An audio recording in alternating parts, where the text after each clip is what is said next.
A Russian warship, an Iranian naval drill, and a Gulf standoff that is getting dangerously real. Well, the world's most sensitive oil route is once again turning into geopolitical battlefield, and this time a new player has sailed straight into the storm. A powerful navy vessel from Russia has docked at Iran's strategic southern port. The location? Well, the crucial coastal city of Bandar Abbas. Well, this is not just another naval visit here. It is a calculated show of military cooperation between Moscow and Iran. And yes, it is happening right next to the world's most explosive maritime choke point, the Strait of Hormuz. So let's pause here and understand why this moment matters. Well, the Strait of Hormuz is like the planet's oil heartbeat. Every day, massive tankers carrying energy supplies passes through this narrow stretch of water. If tensions rises here, fuel prices don't just rise locally, they explode globally. Can you imagine this? Iran launching live fire naval drills? In fact, missiles being tested over open waters, fast attack boats moving in coordinated formation. And right in the middle of this tense atmosphere, a Russian warships arrive, joining the exercises with Iranian forces.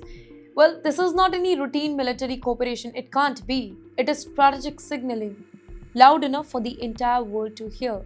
And yes, in the meantime, across the region, the military of the United States is closely monitoring every moment here. American forces already maintain a very strong presence across the Gulf water, carrier strike groups, surveillance aircraft, missile defense systems, because when rival naval powers operate this close together, the risk of miscalculation, it multiplies.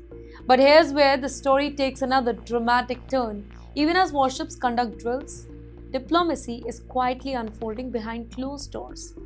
Delegations from Washington and Tehran are holding indirect talks in Geneva.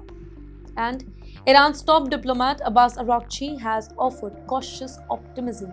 He says negotiations are possible, but he also delivered a sharp warning here that military pressure or threats could destroy the fragile diplomatic progress here.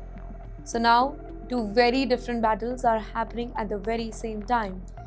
One battle at the sea with warships, missile and military drill, another battle in conference rooms with diplomats, negotiators and strategic bargaining, and the stakes could not be higher.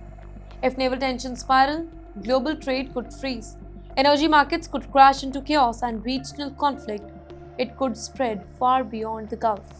The world right now is watching a dangerous balancing act. Warships are moving closer, diplomats are talking cautiously, and global powers are testing each other's red line.